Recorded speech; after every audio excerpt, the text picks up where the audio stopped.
out from this. But this afternoon I'd like to welcome Steve Voigt, who's the president of King Arthur Flour, also an employee-owned company.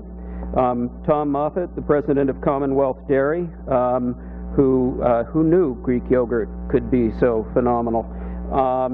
And just by way of a slide comment, they're opening a plant right next door to a new Bruegger's plant, the same industrial park in Arizona, in order to take advantage of the milk shed there to serve the Western market.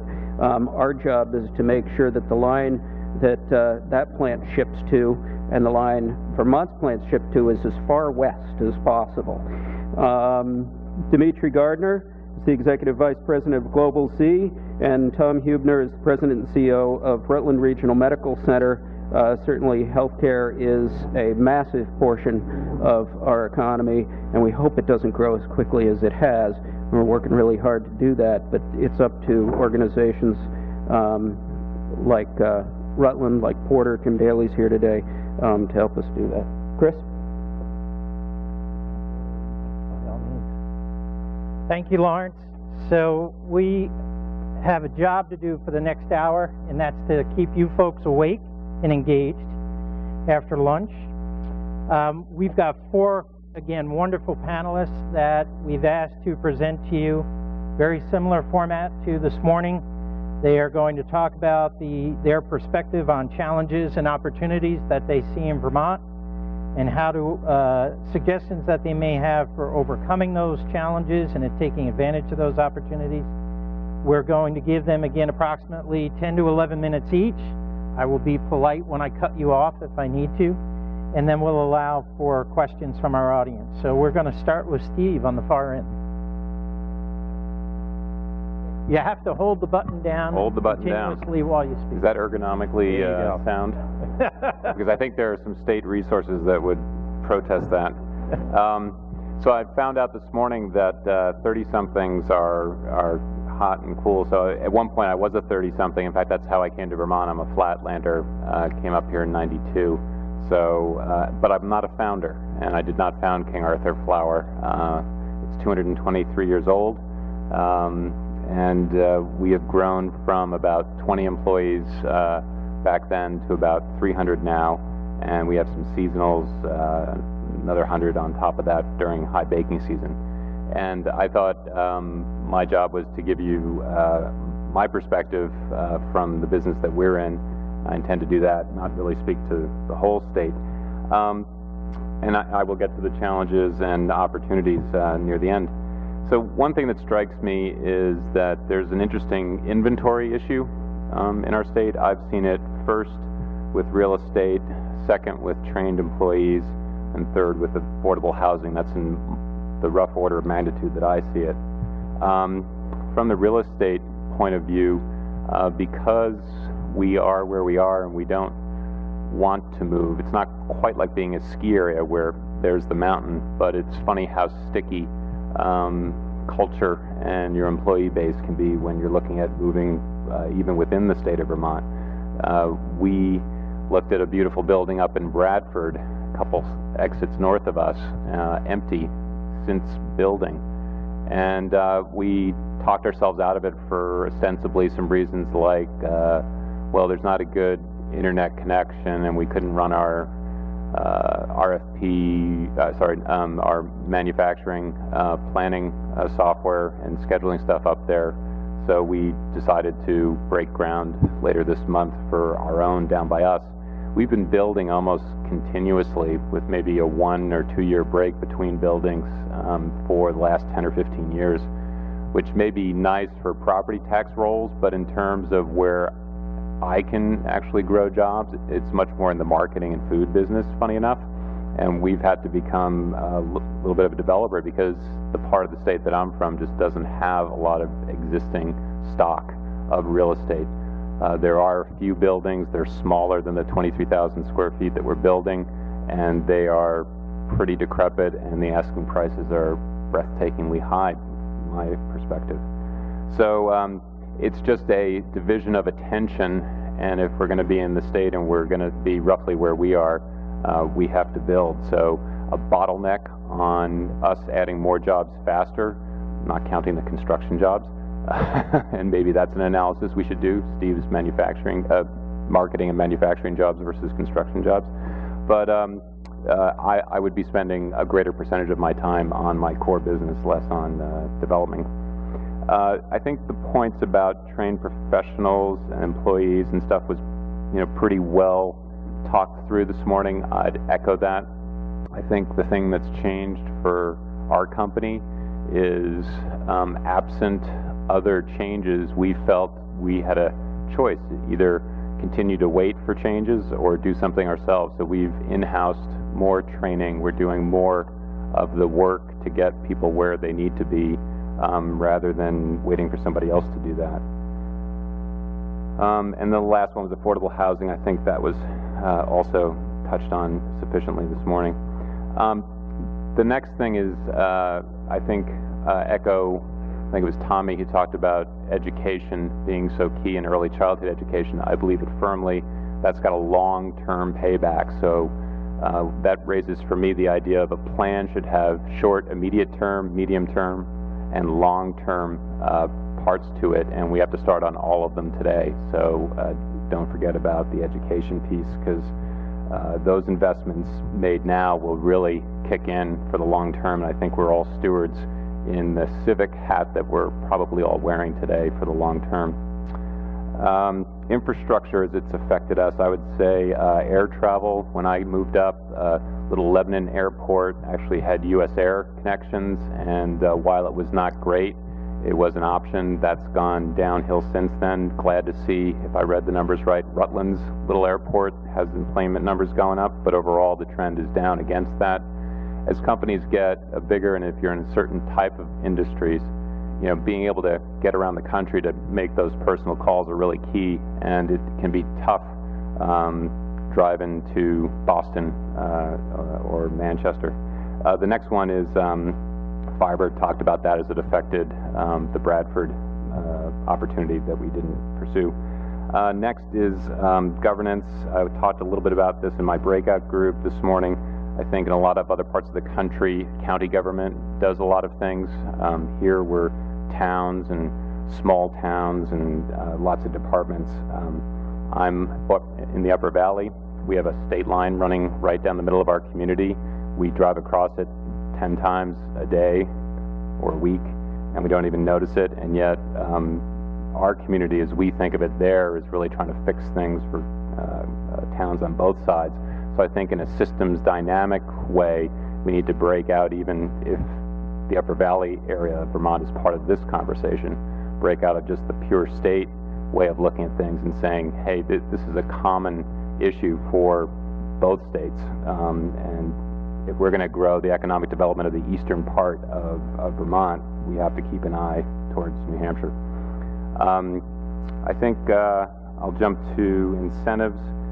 That was talked about as well this morning. Our experience has been that Western Mass, Indiana, they are two that have been chatting with us, not specifically on King Arthur business, but just the amount of incentives they give. I had a Tuck real estate group, Tuck Schools 2 miles across the way, Dartmouth, New Hampshire, and we asked them to do a student project. They just presented Wednesday last week, and they have just some incredible stories of how other counties, other states are looking to lure businesses in. Overall, I think we could look at economic development as a project. If we're project managers looking at trying to manage things in parallel, not just in sequence. Why is that important? Because business has a, I think, well-deserved reputation of figuring out that they need more capacity about a year after they need it. And especially in the tough times that we went through, we were a little hesitant to pull the trigger on some expansions. So when we need it fast. And I think that gets to one of my first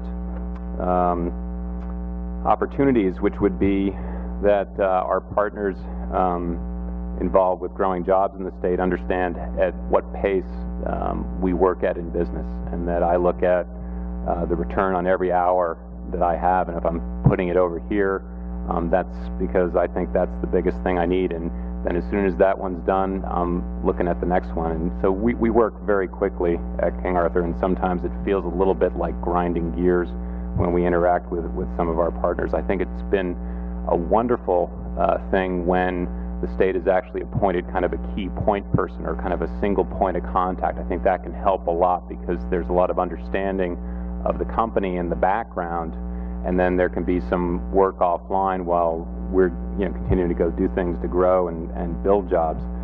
So point person is a nice one. The second opportunity is to just kind of watch not just the tax that's easy to calculate from an accounting standpoint, but just the amount of time that businesses operating in the state have to spend on various kinds of regulations. And well, I'll take one example now, the internet tax. It was 10 years ago when we we trumpeted the fact that King Arthur had more direct marketing businesses per capita than any state in the country. It was really great. It was a part of the business that was working. It's a very green business, didn't pollute, all that stuff. Well, that business was taking very niche customer segments and satisfying them by selling stuff through the mail and on the web.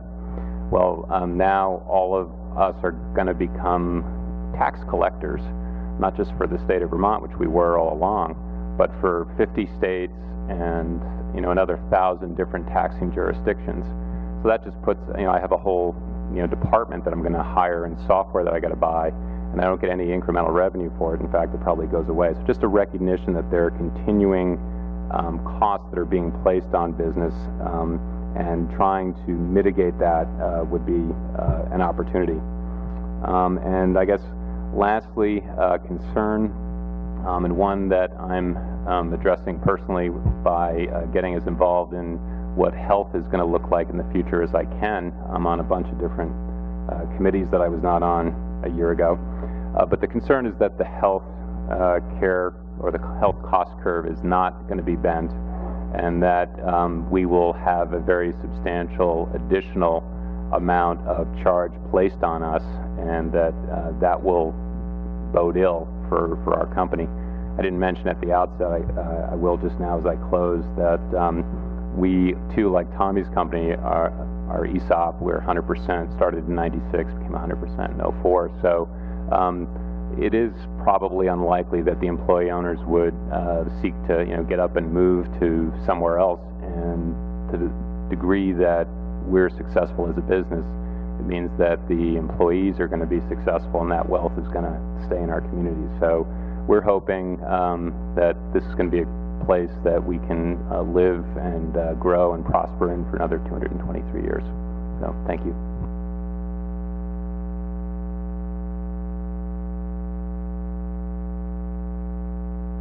Hi, I'm Tom Moffett, and I guess I would start by contrasting myself with King Arthur Flour and what Steve just said. We've been around for about 2 years.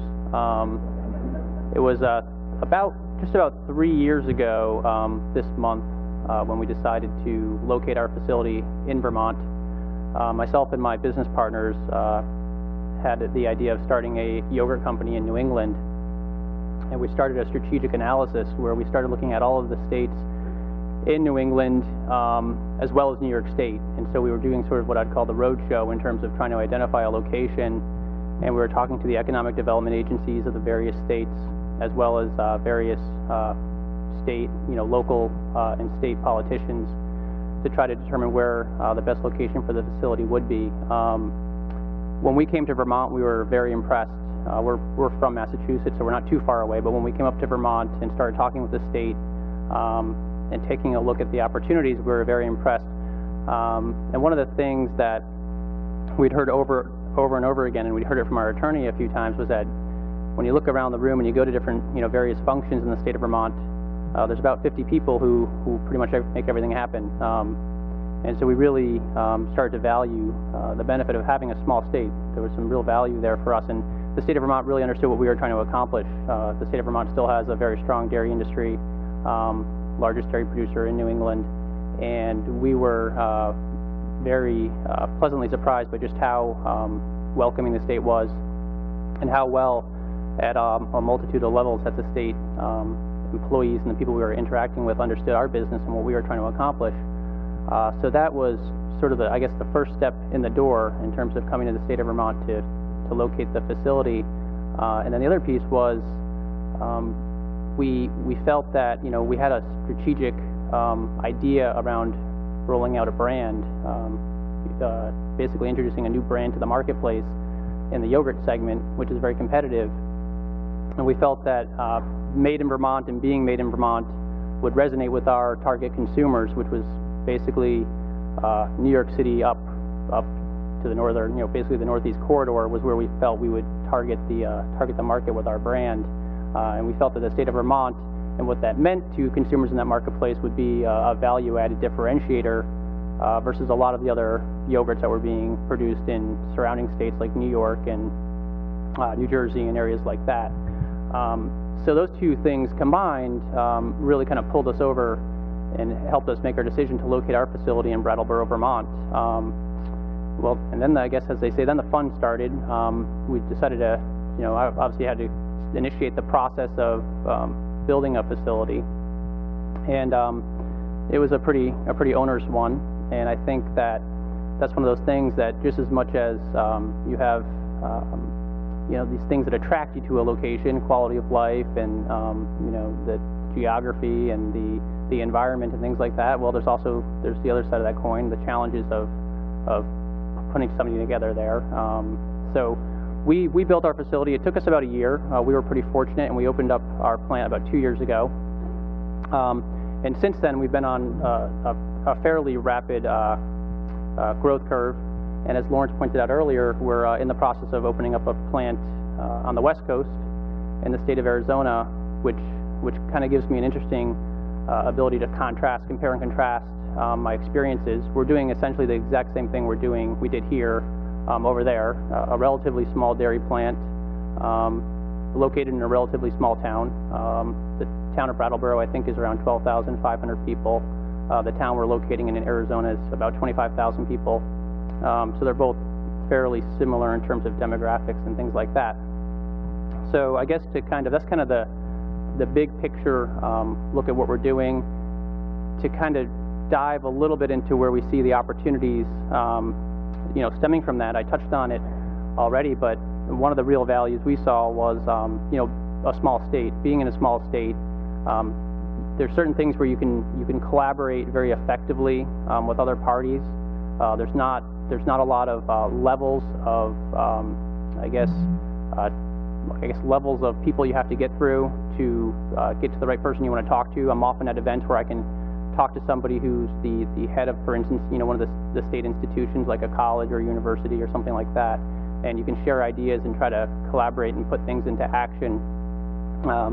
And that's been a value to us. It's been something that we actually put you know, value on and recognize the differentiator that provides us versus some of the other locations we were in.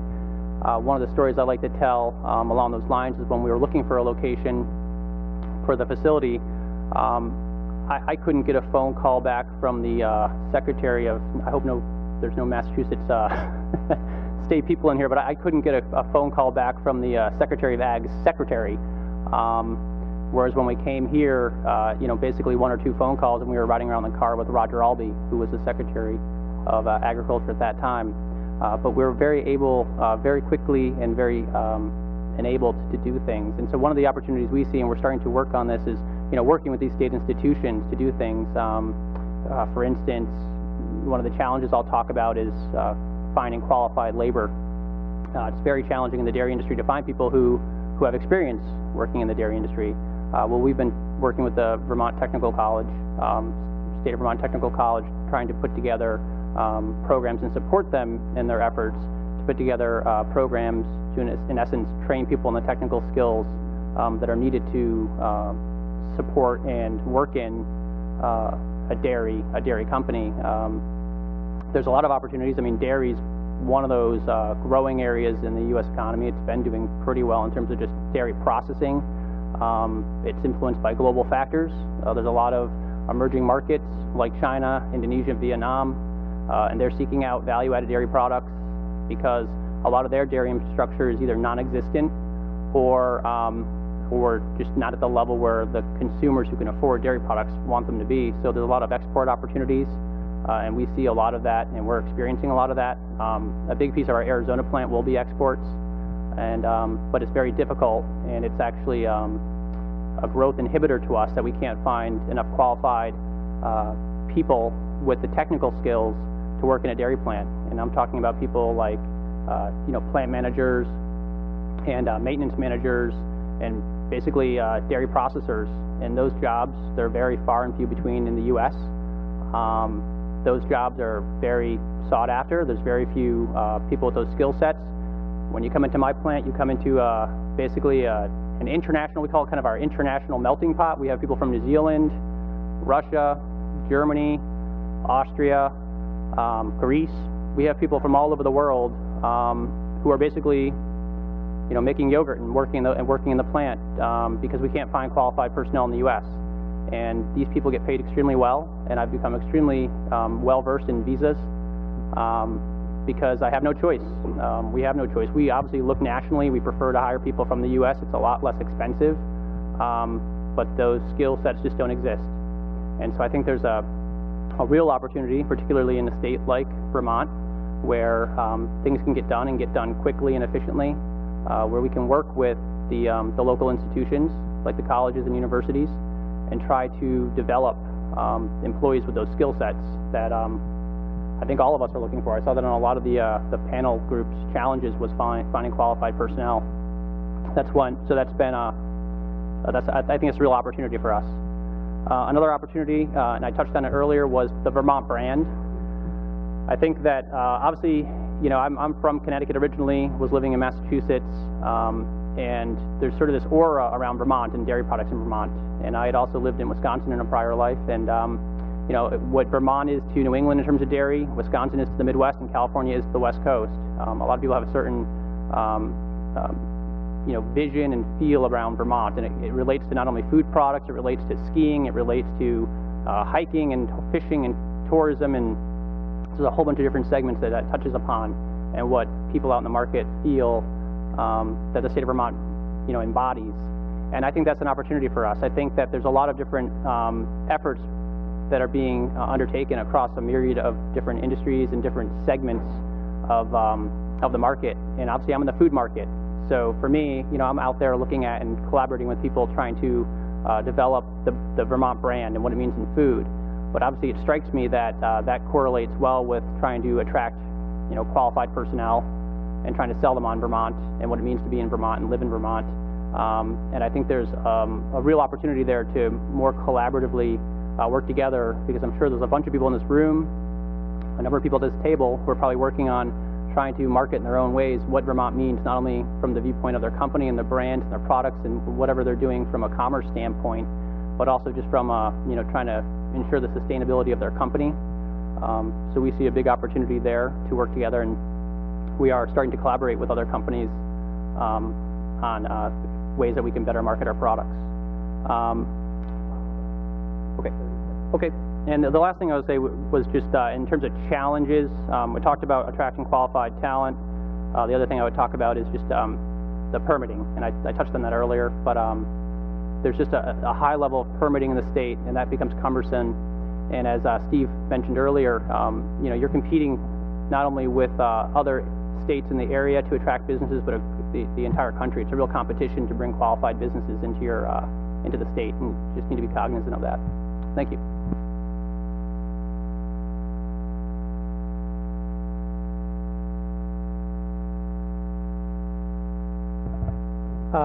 So I'm glad it's not my job to do economic development in Vermont. I think you have a thankless job. We tell you to get out there and fix all this stuff, but we say don't do it in such a way that you don't wreck the place, right? So, Vermont's someplace we want to be for a reason, and it's a matter of finding balance. I personally believe that Vermont has found a better balance than most places. So I think we're doing a lot of things right. Of course, there are some challenges, but they're not, in my opinion, necessarily unique just to Vermont. I think that these are regional issues that a lot of communities in the Northeast are facing. I should also say that scale does matter too. So we're small. I run an IT business out of Bennington. We're a family-owned business. My family, I'm a transplant as well. We moved here back in the late 80s, started the business, and we're now 20 people. Been growing steadily, not quickly, and some of that's by design. And I hear a lot of businesses out there say that Vermont is a very tough place to do business, and I personally don't agree with that. I think that Vermont is a great place to do business, but I also acknowledge that I have 20 people, and a busy year is one where I'm hiring 3, and I look at some of the composites businesses down in Bennington that are hiring 100 at a time, and I'm glad I don't have to do that because it is very tough to scale beyond where we are, and we're finding that to be the case. Some of the opportunities, as I said, we're in Vermont for a reason. We want to be here. To some extent, we could do this anywhere in IT. We could be anywhere in the world. The quality of life in Vermont absolutely supports our business. It supports, in particular, longevity and retention in our workforce. So we have a very complex business model. We have a complex, very technical product. It's difficult to build, it's difficult to maintain, it's difficult to operate. And it takes us 6 to 12 months to find an individual to fit in a particular job position. It takes another 6 to 12 months to train them and get them up to speed to generate revenue. Last thing we want to do is see that person leave. So recruiting and retention is very, very important for us. And the quality of life in Vermont, and I think the overall culture in the region really supports that model of retention. We don't see the rotating door that we see in a lot of metro areas. For example, I have friends that work in New York City. I don't know how they do it. It's a different, I think it's a different attitude about the job market. It's a different attitude about how the region where you live and work fits in with your life. And I think we make those decisions differently in Vermont. I think it really does support the overall philosophy of our business. One of the other opportunities or benefits I see, I echo some of the other comments about access to resources and government.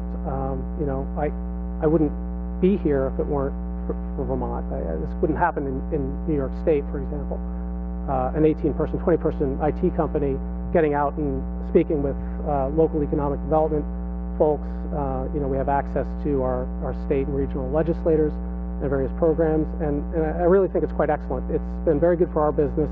Some specific examples, so we recently were awarded with an international trade show grant through the Leahy International Trade Program last year. So that's enabled us to support our international marketing efforts. It's not a ton of money, but it helps.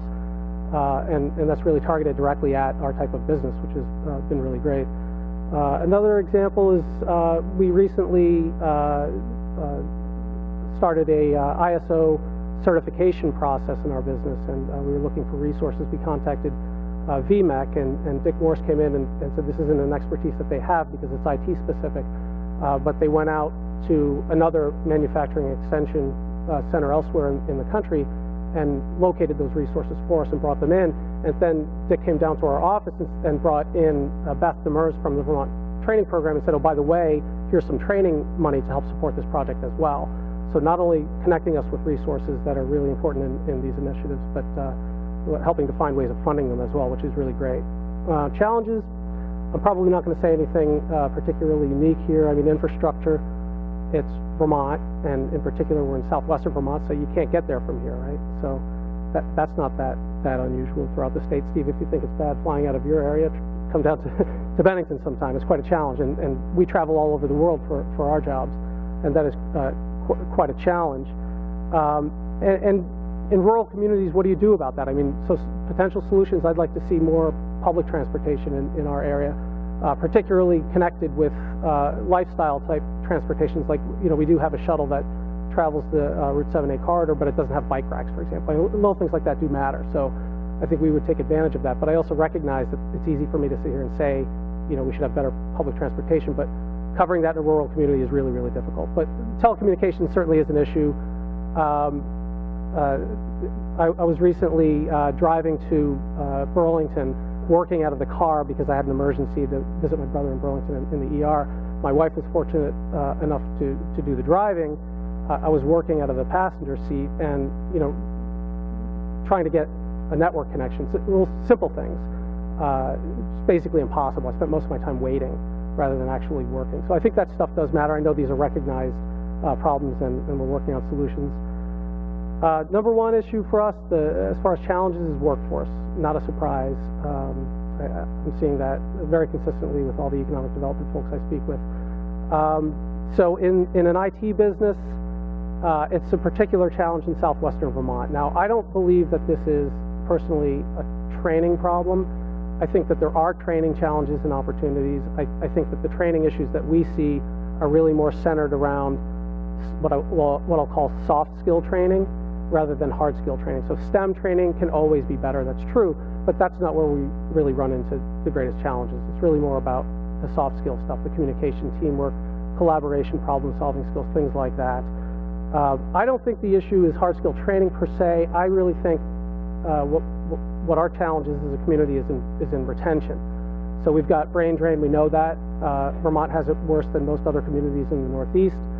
Bennington has it worse than most other communities in Vermont. So our young people are smart, just as they are everywhere else. I think they're probably above average, well above average in my experience. They tend to go away and not come back. So, you know, I tend to agree with the governor on this point. I don't think that we can prevent or should prevent young people from leaving the area. I think that's an important part of their development. I think we need to have opportunities for them when they are ready to come back and make those life choices. So what can we do about that? I think that I come from a marketing data background, so I tend to see everything as a marketing problem. I really do think that this is a marketing problem. I think it's about branding. And, you know, the point was made about branding Vermont. I think for tech to be successful in Vermont, I think we need to make Vermonters more aware of what's going on in technology throughout the state. There's an awful lot going on in tech, not just in information technology, but in a lot of other tech areas as well. And we do have some really good resources in that regard. And we've got the Vermont Software Developers Alliance, which is now known as the Vermont Technology Alliance, and other trade groups like that. The Tech Jam in Burlington is a really fantastic event. It's allowed us to connect with potential employees in our sector. And those are really great opportunities, unfortunately, for most of the northern part of the state, and we really don't get access to those quite as well as other businesses do. So I believe that we could be doing a better job branding technology in Vermont, so branding Vermont as a technology hub by promoting the things that we already have here. And I don't believe that that's exclusively a policy job. I think that that's really the private sector has a responsibility to do this as well. So one of the things I'm working on is a coalition of regional technology employers to help bring people together and help raise visibility to what's going on with tech in southwestern Vermont. So, you know, our goal is so that when folks go away to college and are ready to come back 6, 8, 10 years later, they think of southwestern Vermont as a place where they can get a good technology job, which is absolutely true. Most of the time when we can't find the right people, it's not because the jobs aren't available, it's just because they don't believe that they're available or don't know. So I really think that this is by and large a visibility issue. So I think that's something that employers really do have a responsibility to help solve, and I hope to be part of that solution. So thank you.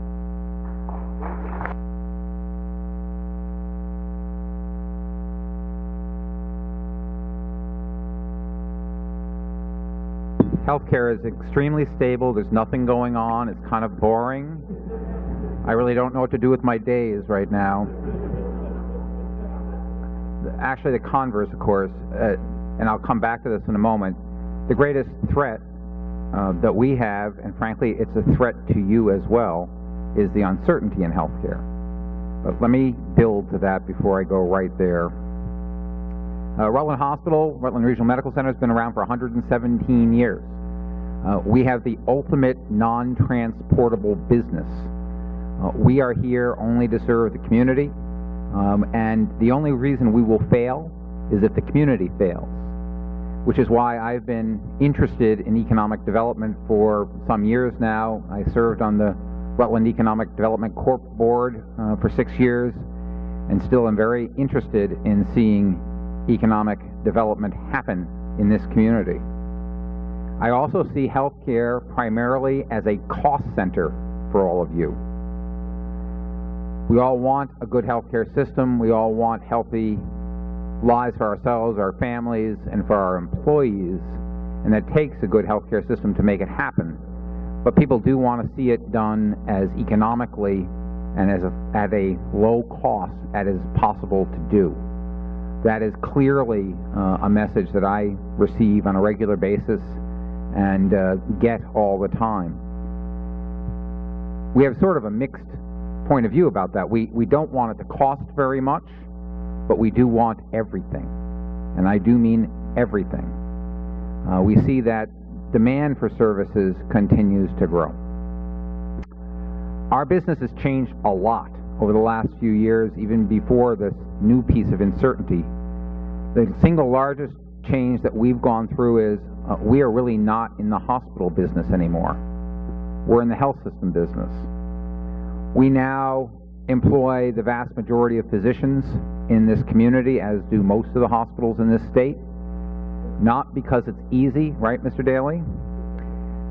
We do it because without our having stepped into that role, there wouldn't be a physician community.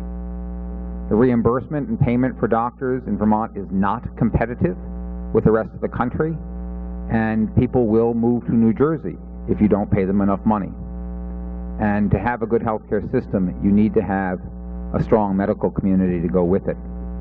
So we now do many, many things that have nothing to do with inpatient beds. In fact, only about 40% of our revenue comes from the inpatient side of our business. The rest is outpatient of one variety or another. It's a very different world than the one I started in 35 years ago. As I said, we do see our responsibility of trying to bend the cost curve, as was alluded to before. It actually has bent a bit since 2008 across the nation. Whether that's sustainable or not is a real big, unclear piece.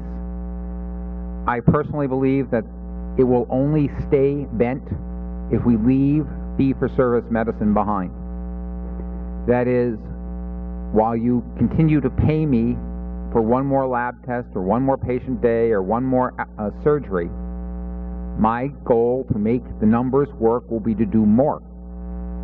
Our costs are largely fixed, 60-70% fixed, and in that world, the way we're reimbursed right now, we have every incentive in the world to want to do more. We know that's not a sustainable model. We know that that can't continue, that status quo is really not going to allow it to survive because it goes back to us being that cost center. I believe we will change to some kind of either global budget or some kind of capitated methodology.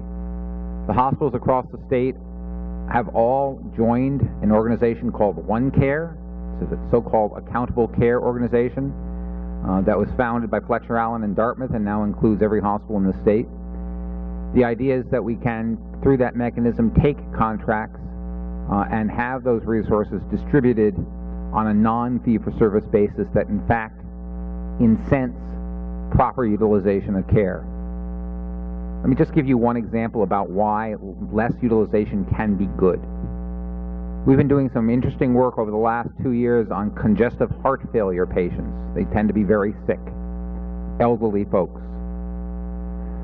The national rate of readmission within 30 days for a CHF patient is 25%. 1 out of 4 come back into the hospital within a month.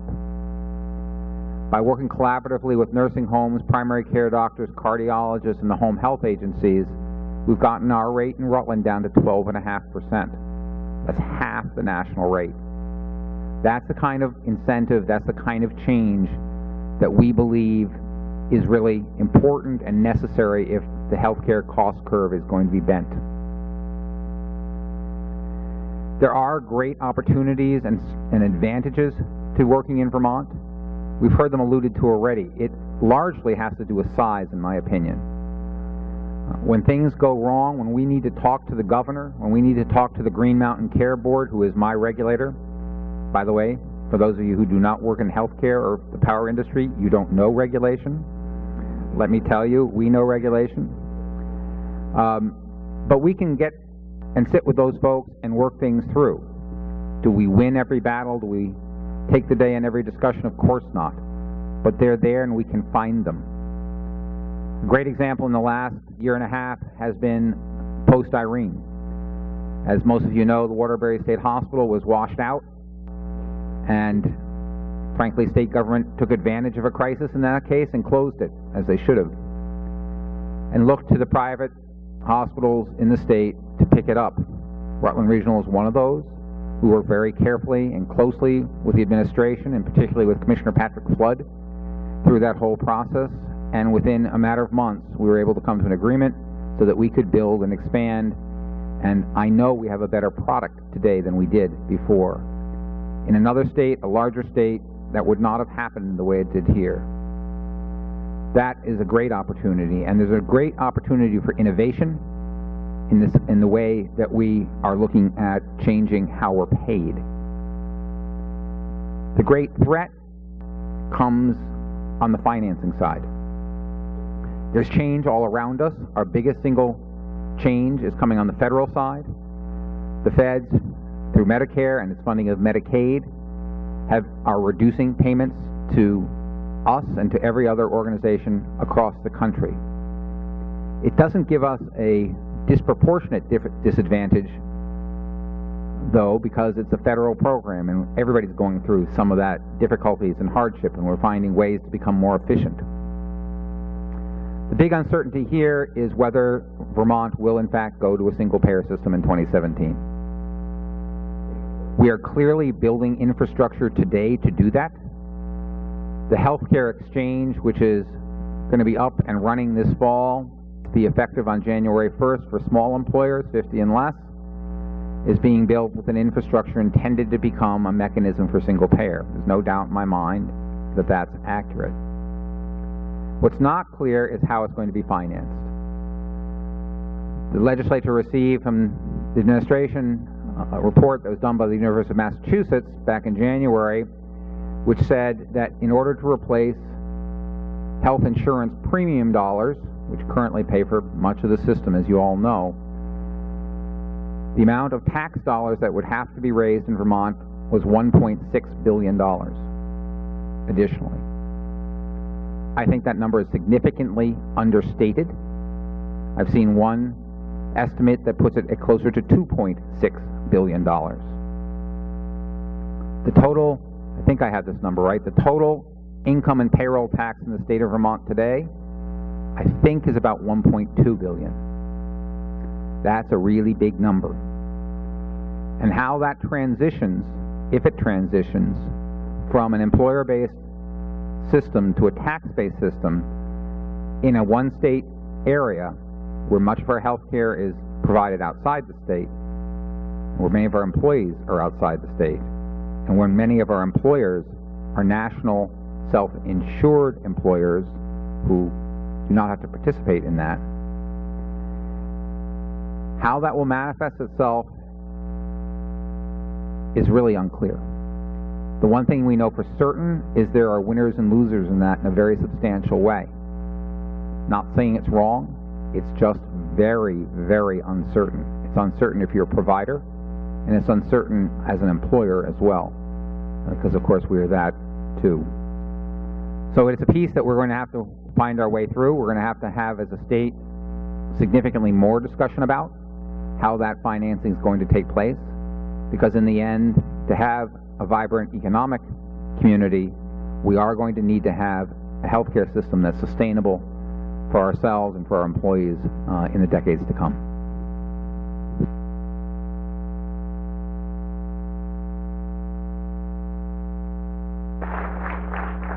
So again, we've got some sobering comments after Tom's speech on healthcare. I hope Vermont has happier cows than California for the dairy industry. Questions for these gentlemen? It's your opportunity to take advantage of them. If you would, go to the microphones, please, so we can record it. Please, if you would, step up.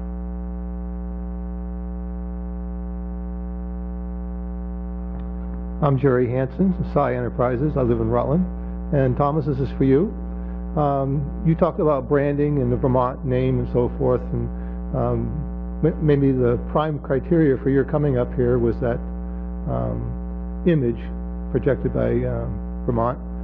And then you've chosen to go to the West Coast, which is Arizona, to do most of your exporting and so forth. Are you still trying to tie the Vermont brand to that as just a distribution point, or is that going to be another manufacturing facility?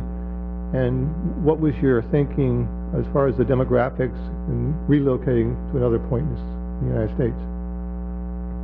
Okay, a great question. I'll try to keep it, and it's a big question, so I'll try to keep it brief. So a big part of our business is manufacturing products on behalf of other customers. So a lot of what we'll do in Arizona is manufacturing those types of products. So just manufacturing yogurt for other label brand owners. Although interestingly, our Green Mountain Creamery brand, which is growing quite well in New England, our biggest customer is actually based out of Arizona. So people out there do value the Made in Vermont name. We ship from Vermont to Texas, Arizona, and Southern California to a chain out there called Sprouts. They're a large competitor to Whole Foods on the West Coast. So that's just sort of something that caught us a little bit by surprise, but we do a lot of Green Mountain Creamery out in those out in the Southwest. Next question.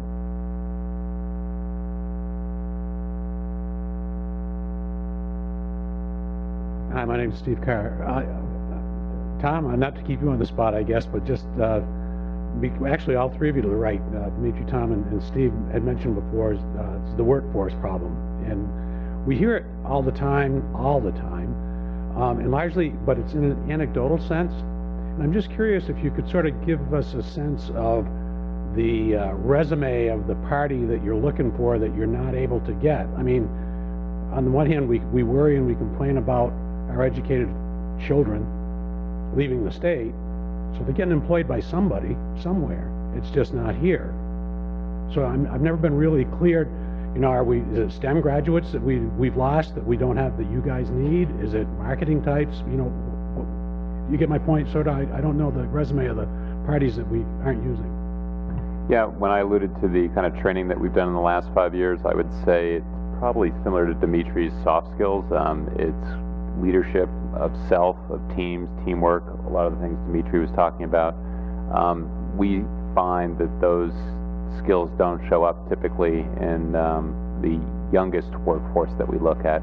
And then I think the other thing for your question would be if I went and looked at the last 30 or 40 jobs I posted and the experience that we're looking for, it sounded a little bit like Tom's point about you don't have these plant managers and maintenance guys kicking around, and experience has a value, and you're looking for it, you choose it. In fact, I heard him say he chose it from the international community before trying to replicate it internally.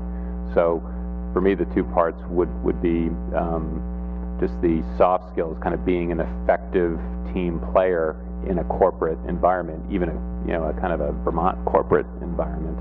And the other would be just the value of experience in the jobs we're looking for. Yeah, and I would build off of that. I mean, there's the soft skill piece. I'll talk more about the hard skill piece, the technical piece. So Vermont does have a lot of dairy companies. Ben & Jerry's, Cabot, ourselves, obviously a number of cheese companies, and it's just really difficult to find people with the technical skills, how to run a pasteurization system, how to run the raw milk unloading system, and those are skills that aren't easily teachable in a short time frame. That's something that takes years of practice and experience and education. I'll give you one brief anecdote there. South Dakota, we go to South Dakota.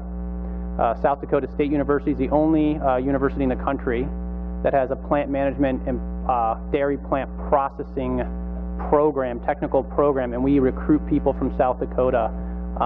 And South Dakota is interesting because they've actually turned it on its head. They're actually now building their dairy industry around the fact that they have qualified people who appreciate the quality of life in South Dakota. They've got qualified plant managers, they've got qualified maintenance managers, they've got qualified technicians, and now South Dakota is going out and recruiting dairy companies. They recruited us to come and build there, and they are getting big companies to go there and build, because that's probably one of the biggest challenges dairy companies face, is finding qualified people who can make great products. So that's the kind of things we're looking for, and it's just really hard to find them. Once we do find them, we have a very low turnover rate. We get people to come here from places like Russia and Austria and Germany. We get people to come here from South Dakota, and they love it. I mean, they like the area, they like the environment, they love the mountains, the fishing, the skiing. They love the fact that they're 2 hours from Boston. There's a lot to love. It's just a matter of going out and trying to find them. I'll just add a couple of quick things. For us, it's a STEM job, so the students are being trained effectively, but they're looking for those jobs elsewhere. And I think it's because we're just not known for those types of jobs. We have been more effective recruiting for those types of positions from the Albany area, and that has worked for us. In fact, that's our primary recruiting ground these days.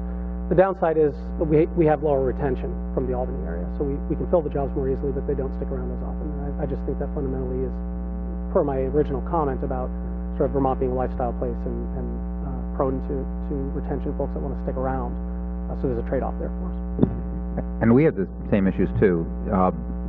For some professions where we have enough scale that we can have a decent training program, nursing, we have a great program with Castleton State College that provides us, as frankly, nurses we need. We finish off the training once they come to us. But the smaller quantity high-tech positions in healthcare, a medical lab technician, you need a few. There's not a program in the state, or we've just now got a pharmacy program in Vermont that's been a big asset to us. But the one that's probably the most hard and the most difficult is physicians, and particularly primary care physicians. Primary care physicians shortage nationally, particularly shortage in Vermont outside of Chittenden County. So Bennington and Rutland counties actually have the single most difficulty in retaining primary care docs. And UVM produces some, but a lot of those kids don't stay in Vermont after they finish school. Other questions? No other questions for these gentlemen? One final one for me. So on the workforce issue, have any of your companies been involved in collaborative efforts at the local level that could be used as a sustainable model for other locations in Vermont? Well, we have. I mentioned Castleton State College. We have a terrific relationship with them. We have a relationship with Vermont Tech at that level. But we also have a very good relationship with Stafford Tech here, and they do a lot of training of LNAs for us and other professions as well, and we have a terrific relationship with Stafford. Great. For us, those partnerships work really well also, so relationships with regional colleges and universities has been really important for our recruiting. One project which we're looking to launch, probably not this year, but next year, will be an internship program, and I really think that that's the missing link for us. So we met with Champlain College last year. They welcomed us with open arms and said, you guys are doing a lot of things right, but the one thing you're not doing is you don't have a formal internship program. So if you want Champlain College kids to come down for a summer and potentially come back there for a job after they graduate, that's something we really need to look at. So that's for us a missing link. Good. Yeah, for us, we've worked locally with some providers like Marlboro Tech, the Marlboro Tech Center, Marlboro Grad School, to provide fundamental skills, just fundamental skills training for working in a manufacturing environment. And we've also worked pretty extensively with VMEC, which has been beneficial to us. Again, those aren't getting down to the really specific skills that take a couple of years to develop. But in terms of just being able to function in a manufacturing environment, we have been able to collaborate locally and do that. I think our most useful collaborations have been with other companies that share some of those soft skills, and we've opened some opportunities up to each other. We have reached out. Dartmouth's close. CCV is a neighbor. But I think the kind of positions that we're looking hardest for are the ones like, in Tom's example, the medical lab technician, where it's not a whole room full of 40 people that you're trying to get to a certain level. It's these one-offs, and it's amazing how many one-offs you need in a company like ours. So while we're very open to it, we've tried a couple of things. It hasn't really popped for us yet. Great, gentlemen. Let's give them a round of applause.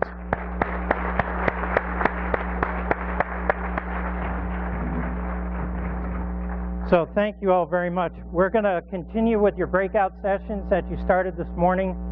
please go to your same breakout session so that you can continue that work. And Secretary Miller. Make a quick comment before we lose people to the afternoon session. Something to think about this afternoon. It struck me, this is the second time I've heard Chris say today, any other questions for those gentlemen? I'm clear on the fact that we do have a bunch of middle-aged white guys on the panels. And as much diversity as we have at the agency and going into prepping this is still the result. So a reminder, one of the challenges we have in Vermont is our population base and our demographic. And when you control for age, race, educational attainment, Vermont has exactly the same population growth characteristics as the rest of the country. We just don't have a lot of members of the populations that are growing in the United States here in Vermont. And I think a fundamental part of how we are strong going forward is to become more diverse. It takes some mindfulness. We clearly didn't hit that mindfulness all the way when we were setting up these panels, but we did get a great group of people. I'm not taking anything away from them, but it does take active mindfulness. And so as you're having conversations this afternoon, it's one of the things I keep coming back to over the last couple of years. So if you can give it some thought, specifically, I'd appreciate it. Chris? So